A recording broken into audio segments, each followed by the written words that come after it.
Suddenly quitting his job and barely working, I had to desperately juggle housework, childcare, and my job in place of my husband, Mike. One day, when I came back from work, my parents-in-law were at the house. For some reason, the living room was filled with piles of cardboard boxes. What's all this? My mother-in-law, Sharon, showed a nasty smile. We're moving in here. What? I sold the house to Mom and Dad. From today, I'm living with my parents. Mike declared this with a triumphant look towards me. And the parents-in-law also directed a malicious grin at me. You don't give birth to a son and slack off on housework. We don't need a wife like that. You're an outsider. Get out. Father-in-law, Sean, followed Sharon's lead. I was dumbfounded. Sure, the house was in Mike's name, but I was the one paying the monthly mortgage of $2,800. After a while, intense anger welled up from the bottom of my heart. I've had enough. Who do they think has been supporting this lifestyle for the last 22 years? If that's what they want, I'll become the stranger they wish for. They'll regret this, and it won't be my concern. My name is Caddy, 50 years old. I work as a full-time employee. I met my husband, Mike, at the variety store where we worked. He came to pick out a birthday present for Sharon, and I recommended an apron and a tea set. Later, we ran into each other again at a town revitalization event. Mike and I lived in the same town. Feeling a connection, we struck up a conversation during a break, hit it off, and started dating. It was then I learned that Mike was an employee of a leading company. After the usual dates like going to movies and aquariums, we got married the following year. Soon after, we were blessed with a daughter. When I told Mike, he momentarily showed a surprised expression, but quickly his face lit up with joy. I can't believe I'm going to be a dad. Mom and Dad will be thrilled. Let's wait until it's safe to tell Sean and the others. It would be too sad if something happened, like a miscarriage. Right. Understood. Mike gently stroked my not yet swollen belly and smiled tenderly. Even such commonplace interactions filled me with contentment. Little did I know then how gradually our happy days would start to crumble. What a girl. Sean, upon entering the hospital room and disdainfully glancing at my crying daughter Nicola, was ready to leave within 5 seconds of his arrival. Sharon also frowned at Nicola without offering a single word of congratulations to me, not even a smile. She's ugly. Just like Caddy. Newborns look like this, you know. Shifting her gaze from Mike, who laughed it off, to me exhausted in bed, Sharon vented her irritation. Failing to produce a boy, what a defective wife. Utterly useless. Now, Caddy did her best. We came all the way from out of state for this, a complete waste of time and money. Pay us back for the gas and lunch. Of course. Thank you for coming. Mike responded with a smile to the grumpy parents-in-law and escorted them to the entrance of the maternity hospital. When Mike returned, I expressed my discontent. They weren't even invited. Mom said to let them know when the grandchild is born. Mike answered without a hint of guilt. You told them it was a girl, right? I did, but I guess they were hoping for a boy. All my cousins have sons, you know. Still, to say it like that. It's as if I'm some sort of defect. I was close to tears. It was too sad to endure labor from dawn till dusk only for the grandparents to treat my child so dismissively. Don't worry about it. They're just not good at showing their feelings. They're actually happy. It's their first grandchild, after all. They'll come to adore her. Mike laughed lightly. Being an only child who was lovingly raised, Mike was laid back and kind-hearted. He never doubted that his parents would cherish their grandchild. However, having been glared at by Sharon throughout our initial meeting before we were married, was careful not to be overly optimistic. Sharon had always seen me as the woman who stole her precious son and harbored animosity towards me from the start. Probably, her anger only grew when the eagerly awaited grandchild turned out to be a girl. My suspicions were confirmed. Even when we took Nicola to visit for Christmas or family gatherings, my parents-in-law acted as if Nicola didn't exist. They treated me like a servant, lavished attention on Mike as if he were a guest, and ignored Nicola entirely. Even when we were around relatives, he would smile at Mike's nephews, but when Nicola started crying, "Shut that baby up! Don't let her cry!" he hurled insults at her.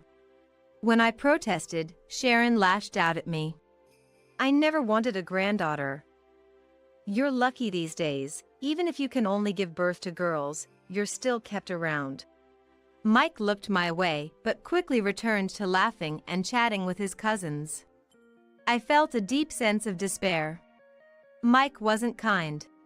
He was someone who, to keep his parents happy, would easily dismiss his wife and child. And there was another thing I realized after getting married. Contrary to his gentle appearance, Mike was overly confident.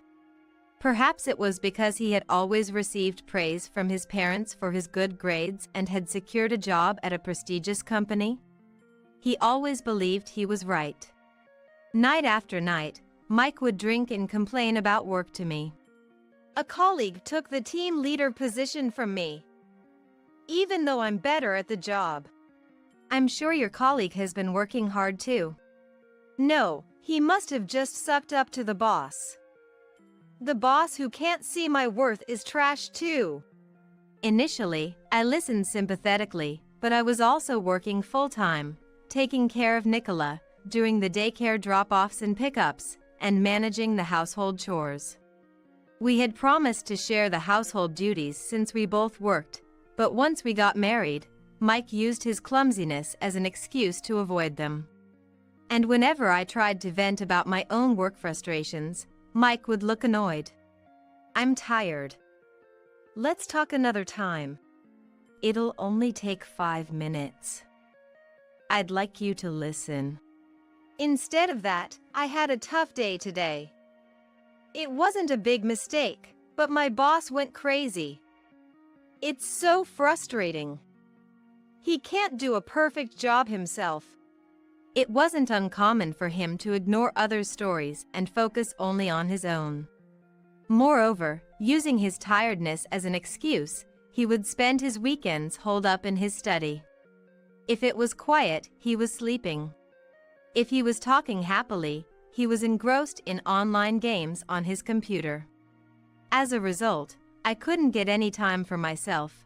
When Nicola cried, I had to do the housework while carrying her on my back, barely managing to have a leisurely lunch.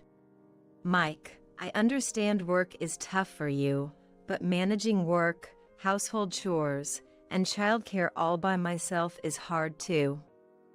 I wish you could watch Nicola for just an hour on the weekend so I could go to the hair salon or relax at a cafe." When I appealed to him, Mike twisted his face. "Caddy, do you value your own time over our adorable daughter? I just want a little break sometimes." "Come on, shouldn't a mom naturally sacrifice everything? You need to have a bit more awareness as a parent." I regretted asking Mike for help, treated so coldly. I start to wonder if I'm the one who's wrong. Sometime after Nicola turned 3, while I was hurriedly preparing dinner as Nicola watched anime videos, Mike came home. "Welcome home. No overtime today? I quit. I quit my job." I nearly dropped the plate I was holding. I asked Mike with a voice that's almost inside out. "Wait, what exclamation question mark? You're telling me this after the fact exclamation question mark? It's my life. I can make my own decisions, right?" I was stunned. You're not single exclamation question mark. We just took out a mortgage last year, and there are Nicola's education expenses exclamation question mark. I know. I'll take a break for a while and then look for another job. Mike retorted irritably. Caddy, you're so cold. I talked to Dad and Mom about it, and they said I should do what I want. They're supporting me, told me to hang in there. Feeling dizzy, I placed my hand on my forehead and slumped into a kitchen chair. I couldn't believe he would quit his job suddenly when we had a family. The fact that he consulted his parents beforehand was infuriating. He must have anticipated my opposition. I sighed and struggled to find words. Make sure to apply for unemployment benefits soon. I know. Don't look like that. I'm skilled, so I'll find a better company in no time. I felt irritated by Mike's laughter. And indeed, Mike's journey to re-employment was fraught with difficulty. If he hadn't been picky about the job type or salary, I'm sure he would have found something sooner. However, Mike had detailed conditions such as wanting a desk job, weekends off, long vacations, within 30 minutes from home, and a higher salary than his previous job, so despite searching online and visiting the employment office, he couldn't find any satisfying results. Eventually, Mike declared, I'm going to start a company. See, I'm not the type to work for others. I'm meant to be the one in charge. Being an employee isn't for me, he stated firmly. I'll study business management. And with that, he secluded himself in the study. However, all I could hear through the door were video game sounds and chats with gaming friends. Despite being at home all the time, he showed no signs of working, nor did he help with housework or childcare, just enjoying his leisure time. Naturally, with Mike's salary gone, I had to earn more. I got promoted to store manager, was entrusted with ordering products and buying goods from other regions, and my salary increased steadily. Even when Nicola graduated from her desired university, started working, and moved out, Mike remained the same. He picked up some computer skills and started doing some work from home, but only about 3 days a week. He claimed, I work from morning till night every day. But it was obvious what was happening. When he was genuinely working, the sound of the keyboard could be heard through the door, but when he was gaming, laughter and conversations leaked out. So, naturally, he earned about 1/10 of my monthly salary. Yet, he wouldn't even take his used dishes to the sink. I'm tired. He complained a lot and even expected me to prepare lunch. Hey, how about we get delivery? It's tough to prepare lunch especially. I suggested this due to my overwhelming workload, but he immediately dismissed it. I said something simple like a sandwich would be fine. It's not easy at all. If you're not good at cooking, at least help with the laundry or cleaning. I'm busy. You should be able to handle that much. You're the housewife. Mike grumbled discontentedly and shut himself in his study. After repeating such exchanges, I gave up, feeling profoundly disappointed. I never thought he lacked consideration to this extent before we got married. One weekend night, returning from work, I saw Sean's car parked. The parents-in-law, who live in the neighboring city, usually called Mike over if they needed something. This was the first time they had come over. Entering the house with curiosity, I found the living room inexplicably filled with cardboard boxes. Noticing my return, Sharon approached with a snide remark. Finally back, huh? Leaving the house empty until this hour, is that what a housewife does? Exclamation question mark. What's all this? Sharon smirked. We're moving in. What? Moving in together? Exclamation question mark. I almost panicked. This was the first I'd heard of the parents-in-law wanting to move in. But even if I objected, they probably wouldn't listen. Entering the kitchen to confront Mike, I noticed the empty cupboard. Huh? I can't find my favorite tea set. Mike, who was unpacking dishes that seemed to belong to his parents, casually declared. I threw it all away. You don't need it anymore. Shocked, I looked at Mike as he disdainfully added. I sold the house to Mom and Dad. From today, I'm living with the parents. What exclamation question mark? We don't need a wife who can't bear a son or skips on housework. You, an outsider, should leave. The parents-in-law, who had appeared at some point, echoed Mike's sentiment. I was dumbfounded. Indeed, the house was in Mike's name, but I was the one paying the monthly mortgage of $2,800.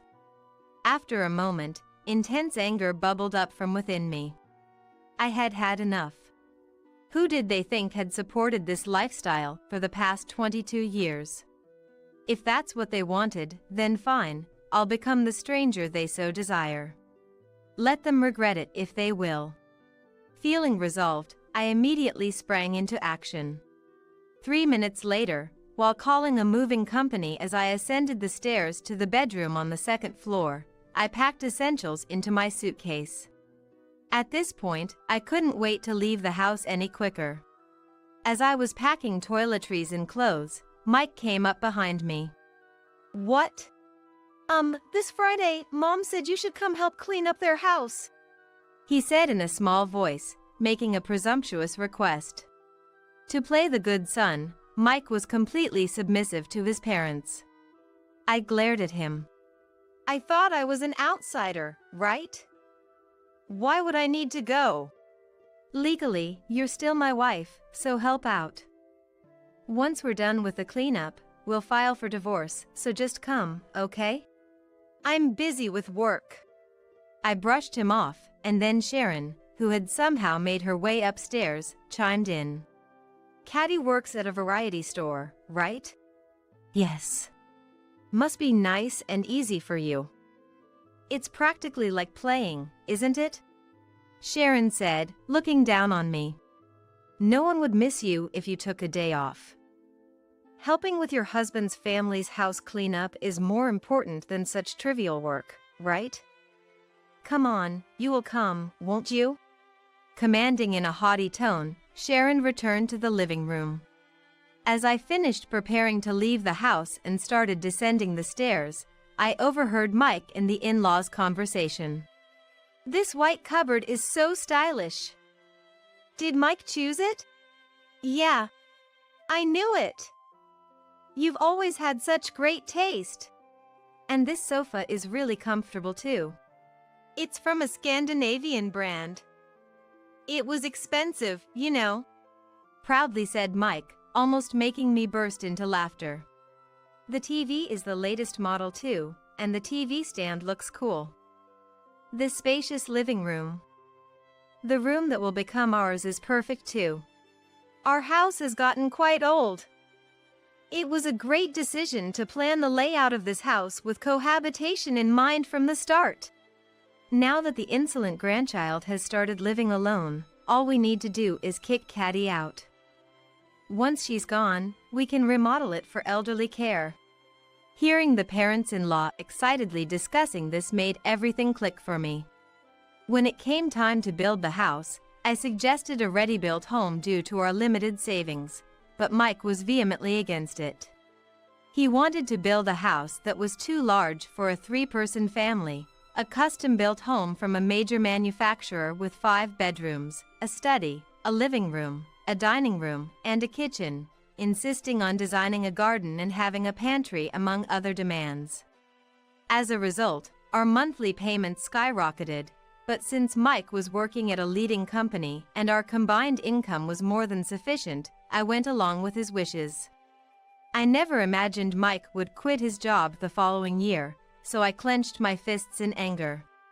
I wasn't running around doing household chores, childcare, and work, paying a hefty $2,800 mortgage every month, just to give the parents-in-law this house for free.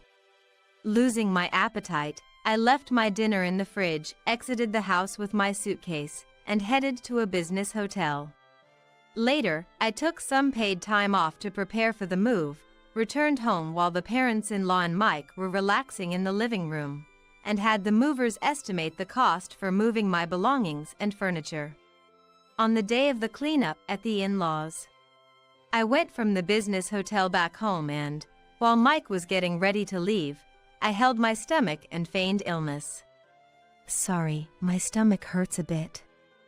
Could you go ahead to your parents' house?" Eh?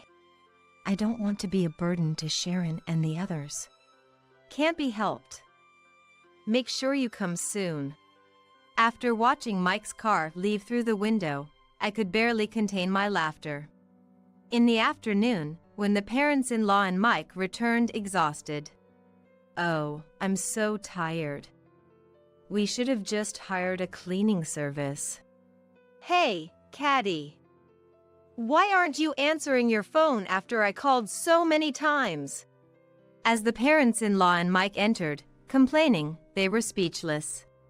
Sharon screamed as they faced the kitchen and living room, now vast empty spaces. "Why is all the furniture gone?" The dining table, sofa, table, TV stand, TV, even the light bulbs, air conditioner, and curtains are gone! I had them moved to my new place. Don't worry about the dishes, I haven't thrown any away. I've left them all here for you. Pointing to the dishes left on the kitchen counter, Mike exploded in anger. What? Don't just do things on your own.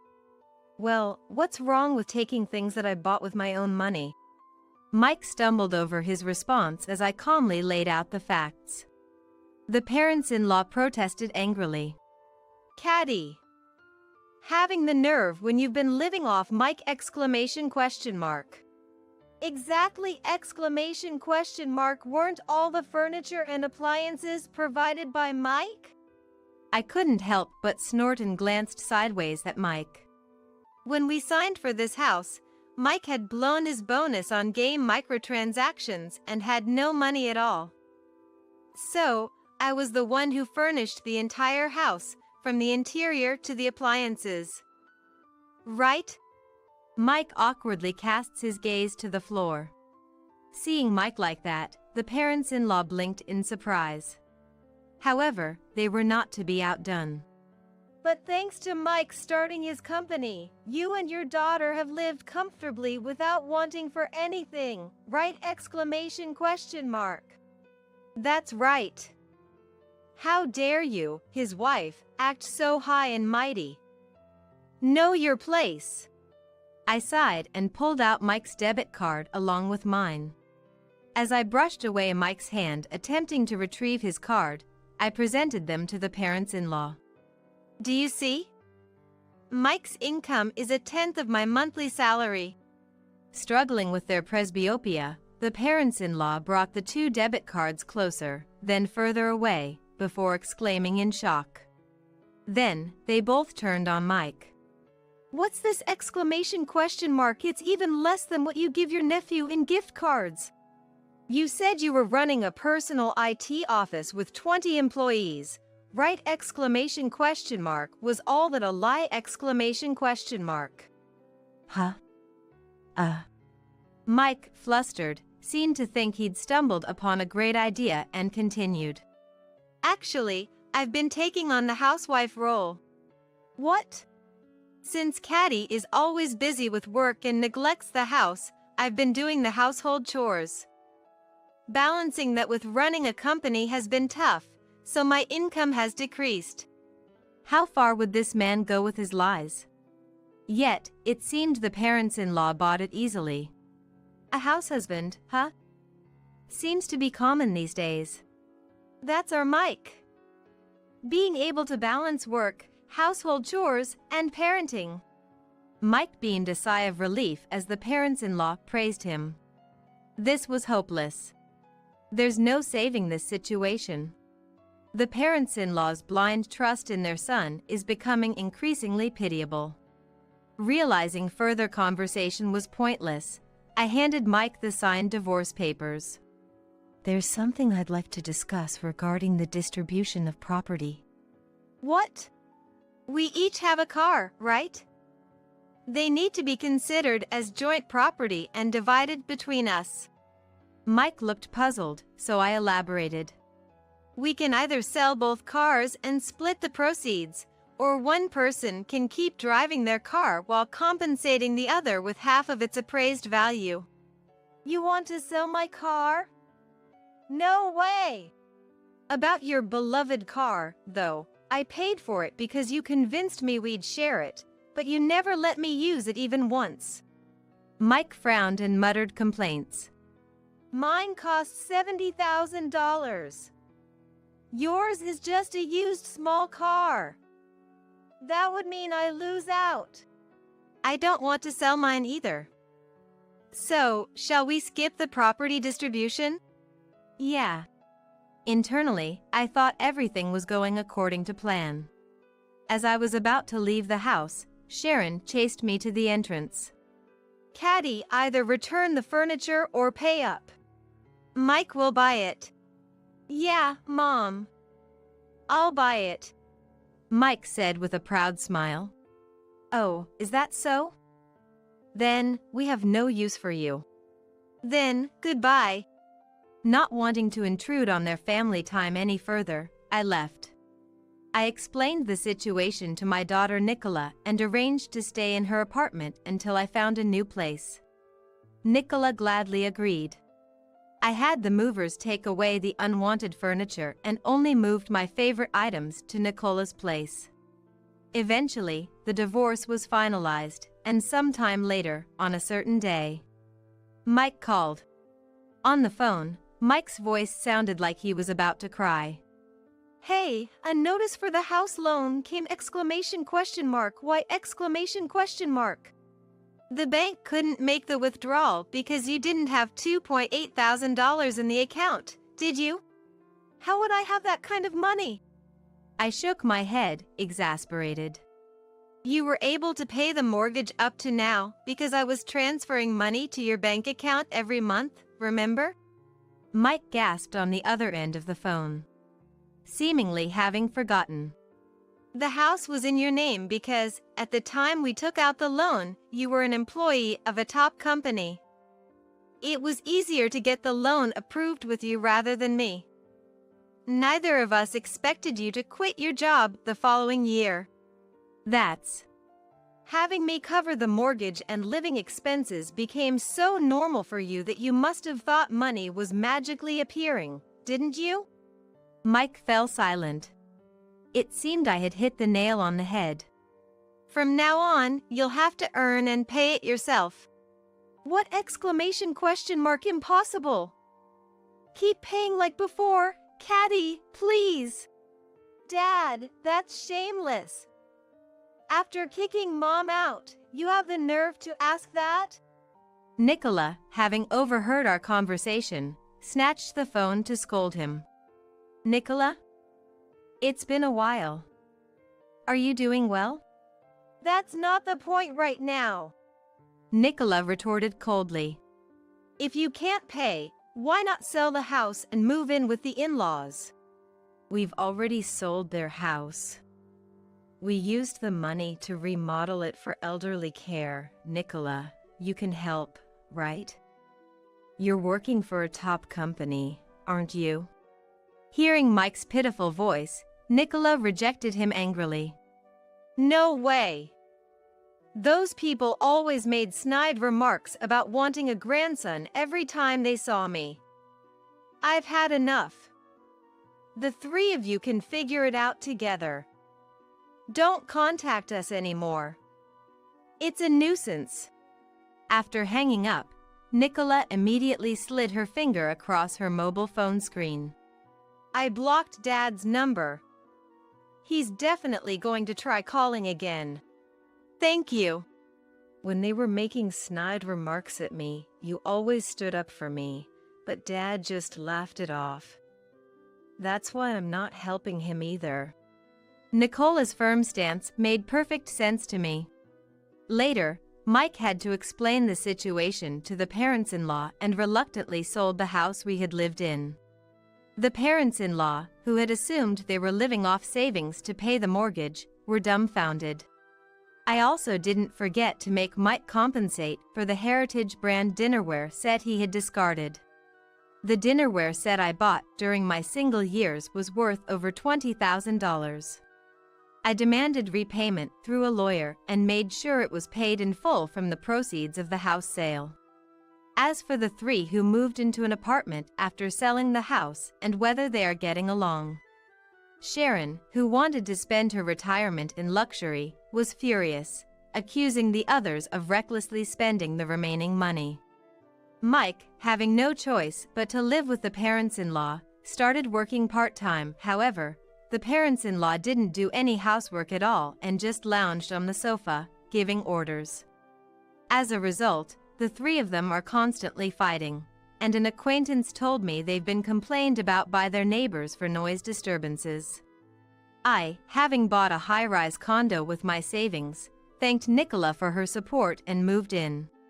Breaking free from a man who valued his parents over his wife and daughter, I feel both mentally and physically refreshed, and I'm able to focus more on my work. I've been put in charge of a new store opening soon, and my days are busy. Moving forward, I plan to live a fulfilling life, keeping in touch with my daughter who lives nearby. My name is Jessica. I'm a 35-year-old office worker. Since my husband Bob, who is 2 years younger than me, was transferred, we've been temporarily living with his parents. I stress. It's only temporary. Bob seems to enjoy living in his childhood home, but I am eager to find our own place and move out as quickly as possible. This is because I simply can't get along with my in-laws, especially my mother-in-law. She was always a nasty person, even before our marriage, but after living together, her attitude is more harsh than before. Jessica, haven't you gone shopping yet? You missed the supermarket's early bird sale. You can't even shop efficiently. Tisk, tisk. I work from home with my company's permission, but I'm still working during weekdays. There's no way I could make time for my shopping at the supermarket's early bird sale time. Mother-in-law, as I've said many times, I work during the day, so I can't go shopping until after 5 p.m. Every time I say this, my mother-in-law criticizes me. Here she goes, so arrogant. Can't even have a child. Bob and I don't have children. We haven't specifically checked at the hospital, so we don't know who is to blame. I wanted a child, but considering Bob's income, we couldn't afford the expensive fertility treatments. Even before moving in together, I was distressed by my mother-in-law's nasty remarks, but it was better when we were living separately. Living under the same roof day and night, I am exposed to her nasty remarks 24/7. My father-in-law doesn't directly make snide remarks, but he irritates me in a different way. He seems to believe that women over 30 years old are old lady, and treats me, a 35-year-old woman, as such. Hey, old lady, get me the ashtray. Why are you wearing a skirt? No one wants to see your legs. I want to tell him, if I'm an old lady, what does that make you, who's turning 60? I'm not a pushover either, so I retort each time they make rude remarks about me. But that only leads to further deterioration of our relationship as they consider it bossy. There is always a tense atmosphere in the house, and I was already feeling the limit of living together. However, after the transfer, Bob started working more on weekends and going on more business trips, so we couldn't discuss moving out. Jessica, I have another business trip this weekend. Again? You just went on a business trip. This new branch seems to have a lot of business trips. Before his transfer, although he had to work overtime, there were hardly any weekend work or business trips. Can't be helped, right? The work changes with the workplace. Sure, things change when jobs change, but isn't this a bit much? Thanks to this, we are not even able to find a place to move, even though we were supposed to live with my in-laws temporarily. What if we had to live with my in-laws for a long time? I was afraid of that. But then, one day, something happened. As I was removing laundry from Bob's bag after his business trip, I found a piece of paper in his bag's pocket. It turned out to be a printout of an online booking from a travel website. I figured it was just the flight and hotel booking for his business trip, but when I read it more closely, I couldn't believe my eyes. There was a hotel reservation that included tickets to Disneyland for 2 people, and the date was yesterday. That is, the day Bob was on a business trip. Of course, Bob's company has nothing to do with Disneyland. Sure, they deal in seafood, but that's as close as they get to Disneyland. It doesn't matter. This means that Bob was pretending to go on a business trip, when in fact, he was visiting Disneyland for 2 days. And the fact that the hotel reservation was for 2 people? There's no doubt he was with a woman. As I was reeling from the shock, I heard Bob humming in the shower. It's a small world after all. The well-known theme song of a famous ride. He must have been reminiscing about Disneyland and humming unconsciously. But it seems that attractions are not important in a fun and enjoyable affair trip. I was so angry that I was ready to charge into the bathroom and confront Bob.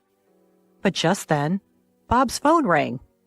I was too enraged to think clearly, so I answered the call without thinking. Hello? Hello? For a moment, I heard a young woman's voice, and then the call was abruptly cut off. Could it be? I was convinced. The call just now was no doubt from the woman Bob went to Disneyland with. In other words, Bob's mistress. When she heard my voice answering Bob's phone, she must have panicked and hung up. I checked the call history on his smartphone. Bob isn't really security conscious, so he doesn't bother to set a decent password. I figured his passcode would probably be his 4-digit birth date. And bingo! The phone was unlocked in no time. But looking through his smartphone made my head spin. Evidence of his infidelity was pouring out of it, unmistakable and overwhelming. The image files were full of selfies of him and a young woman. The dates the photos were taken were all days when Bob had been on business trips or working on his days off. I was amazed at his recklessness, even leaving pictures of their intimate moments. Looking at the call history again, I saw the name Melissa Smith, so I searched for the same name in his WhatsApp friends list and opened the chat screen. Bob, I love you. I want to be your wife soon. This woman, Melissa, seems to be hoping to marry Bob. A homewrecker, perhaps? As I was mulling this over, Bob came out of the bathroom. Ah, that's refreshing. Facing Bob, who came out nonchalantly, drying his hair with a towel, I confronted him right away. Refreshed, huh? Seems like you're feeling pretty refreshed in a lot of ways. Huh? Who is Melissa Smith? At the mention of his mistress's name, Bob flinched. So it's true. You've been lying about going on business trips, and instead, you've been going on trips alone with this woman, Melissa Smith? Were all your business trips and working days off just lies? Unforgivable. Why do you... How on earth? I pointed my smartphone at the upset Bob. All the evidence is right here in this smartphone. Hey, did you go snooping through my phone? That's a violation of my privacy. It's laughable that a man who's morally bankrupt enough to cheat can complain about privacy invasion. If you don't want it looked at, set a better password.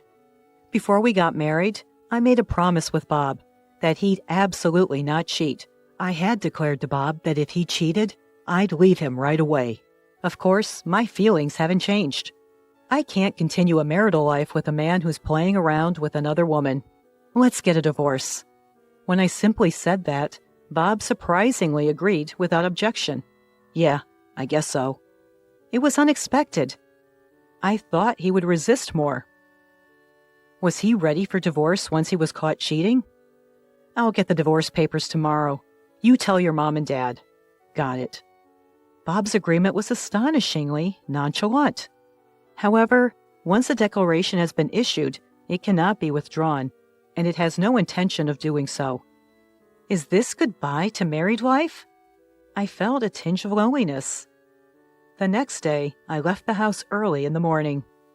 to get the divorce papers from the city office, and to take care of some other errands. By the time I got home, it was already late at night. There in the house, my husband and his parents were waiting for me. So you finally come back. We were wondering how long you were going to wander around. The moment she saw me, my mother-in-law began to make snide remarks. Bob being present here means she should already know about Bob's cheating and our divorce. Isn't there something she should say, like an apology, before making a snide comment? But instead of an apology, my mother-in-law said something unbelievable. Well, it doesn't matter. At least you're finally leaving. We don't want to see your face anymore, so it's just as well you've been gone all day. What do you mean? With a smug smile, my mother-in-law responded to my question. Exactly as I said. I'm sick and tired of seeing your face. Finally, Bob has returned home, and you were just in the way. You're always back-talking, without any hint of charm, even when I tried to make you uncomfortable enough to leave. It took so long for you to get the hint. I finally had to resort to my ace in the hole. Ace in the hole? My mother-in-law gave a satisfied smile. You already know the name of Bob's girlfriend, right? Yes, something like Smith. Why was she checking if I knew the name of Bob's mistress? You see, I have a friend from my book club, Mrs. Smith. Her daughter is such a well-mannered, charming young lady. She's 10 years younger than you, only 25. At that age, she can have kids easily. Then my mother-in-law dropped a bomb. So I introduced Mrs. Smith's daughter to Bob. Excuse me? I was shocked. I never expected my mother-in-law to say something like this to me. Are you saying, mother-in-law, you arranged Bob's affair? Oh, arranged sounds so scandalous. I simply introduced them. I was completely taken aback by my mother-in-law, proudly talking about her own wrongdoings. I can't believe that a mother would induce her own son to cheat on her. And she is so proud to tell her son's wife about it. What a horrible mother. Well, I had no other choice. Bob is our only child. We need an heir. I would have even accepted you as my daughter-in-law if you'd had children. But all you did was work, never having any children. Next to my mother-in-law, my father-in-law also nodded in agreement. So he was aware of his wife's actions. Do you understand? A 35-year-old woman who can't even have kids is no longer needed. If you understand, then hurry up and leave. With a triumphant look, my mother-in-law pointed at me. After a moment of silence, I said, I see. I understand your views very clearly. I'll leave as you wish. I'll take all my belongings with me. Oh, please do. I doubt you have much to take with you anyway. Do you need help moving? My mother-in-law laughed and said, even though she didn't know anything. But I was the one who would have the last laugh. No, it's fine. Don't worry about me. Everything's already arranged. Huh? Since I wasn't crying or freaking out, my mother-in-law looked surprised. Besides, mother-in-law, I already know that you were helping Bob cheat on me. What? I smirked at my mother-in-law. What do you think I've been doing all day? If I just went to the city hall to get divorce papers, it wouldn't have taken this long. I spent all day arranging for a move and meeting with Melissa Smith. Oh my God. You met with Melissa? Bob asked me in a panic. So what? Did you think I would let you cheat behind my back and not say a word to the other woman? I made sure to note down her phone number when I checked your phone yesterday, I said calmly. Poor Melissa, though. She was really surprised when I called her and said, I'm Bob's wife. I'd like to meet with you. Apparently, you've been lying to her, saying that you're single. I told her the whole truth. Bob, my mother-in-law, and my father-in-law were all shocked. They never would have thought I'd pull something like this off in just one day. Melissa found out that she was the other woman in your affair, and she was really upset. Of course, Mrs. Smith was furious too, at Bob and at you, mother-in-law. She was talking about suing you both for marriage fraud. I couldn't help but sympathize with her, so I promised I'd help as much as I could. What? Bob was visibly shaken. Of course, my mother-in-law was in the same state. Given the many ways in which Melissa deserves sympathy, I've decided not to claim any compensation from her. Instead, I'll increase the amount I claim from you, Bob, and you, mother-in-law, and father-in-law. Compensation? Why the hell do we have to pay damages? My father-in-law blurted out in panic. It's one thing if it's just Bob, but we have nothing to do with this. He seemed to have expected his son to pay some compensation for his affair, but they never dreamt that they themselves would pay. Are you going to take the best part without getting hurt? There's no such thing. Of course you do. The emotional distress caused by your harassment is more than enough reason, don't you think? As I said this with a smile, my father-in-law fell silent. And have you forgotten what I do for a living? I work at a law firm. Why don't I consult with my boss, the attorney, and see just how much we can squeeze out of you in compensation? I had already informed my attorney at the firm about the situation. What? Then the sound of a car pulling up in the driveway was heard. Oh, they're here. Hey there, this is a moving service. I headed to the door with a warm smile on my face. Thanks for having you come at late time. Sorry for the sudden request. No problem. We had a spot open for the night shift. It actually worked out for me as well. I managed to get some other things done, so please get started right away. Oh, and be careful. There are some fragile items. As I invited them in, several movers began to shuffle into the house and start gathering the belongings. Wait! Hold on! Following my instructions, they began to pack up my things with a swift and efficient rhythm. Not just my clothes, books, and computer, but even the appliances in the living room and kitchen. Hey, you guys, don't take that. That's ours. No. I brought everything here when we moved in. They're all mine. When Bob and I first moved here because of his job transfer, all the appliances in the in-laws' house were old ones that they'd been using for ages. I couldn't bear it and had our appliances shipped over from our previous apartment. Now it seemed that my mother-in-law had gotten used to the latest appliances and mistaken them for her own. A robotic vacuum and cordless cleaner. A high-end oven range capable of various cooking methods. An induction cooktop. A negative ion hairdryer and an espresso machine. You're taking everything? You greedy woman! Mother-in-law lunged at me, but Bob stopped her. Mom, it can't be helped. But... It's all Jessica's. It seemed that Bob had accepted the situation. However, it seemed that my mother-in-law wasn't ready to give up just yet. Once you know the superiority of the latest appliances, you can't go back, right? If you're dissatisfied, why don't you buy new ones? Though, after paying the compensation, it seems unlikely that you'll have enough money to buy new high-end appliances. While this was going on, the movers were rapidly moving my stuff into their truck under my direction. They bowed to me and hopped into the truck. Okay, I'll be heading to the new address as well. Please make sure everything gets there. As I watched the moving truck drive off, I got into my car. Of course, this car is also mine. Where is that truck going? Bob asked. Huh? Of course, I'm taking it to my apartment. The one I lived in before you were transferred. My apartment. The apartment I bought when I was single was listed for sale with a realtor due to Bob's job transfer. However, because the asking price was too high, it never sold, and I still own it. The realtor suggested lowering the price several times, but I'm glad I didn't. I never imagined this would happen. As I fastened my seatbelt, I laughed softly. But maybe, just maybe, I predicted this would happen deep down. What?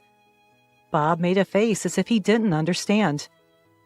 Because I set a selling price higher than the market rate to make sure it wouldn't sell. This way, I could always move back to my apartment. Upon hearing my words, Bob seemed to crumble from the knees. You, such a bitch! Feeling sure of my victory and letting my guard down, I was suddenly shoved by my mother-in-law, who rushed at me yelling. As I groaned in pain, my mother-in-law attempted to throw a cutting board at me for a follow-up attack, but was suddenly tackled by a black object and fell down yelling, "Ah!" Thank you, Blackie. Holding the black object, a stray cat named Blackie, I got on the moving truck and hurried to my new place to escape from my mother-in-law. I don't know why Blackie, the stray cat, was there at that moment, but I'm sure he came to help me because he has a strong sense of justice. I'll give him some catnip as a gift later. After that, Bob and I divorced. The law firm I work at filed a lawsuit for compensation against Bob and his parents. It's a real blessing that the young lawyers in training at the office accepted my case for almost no fee at all. Even though a young new lawyer is in charge, I feel secure because they have the support of a senior lawyer. As for the lawsuit against Melissa Smith, the senior lawyer himself took on the case, not the trainees. He said he will file both criminal and civil lawsuits because of the high degree involved. He said he's excited to file a criminal lawsuit, as it's been a long time since he's done so. Even if they sell their house and pay to Melissa Smith and to me, it probably won't be enough. Thinking about the life of extreme poverty and debt waiting for the three of them, I can't help but grin. I'm alone now, but compared to living with those in-laws and my disloyal husband, it's like heaven. For a while, I want to enjoy the easy single life with Blackie, who I inadvertently brought to my apartment.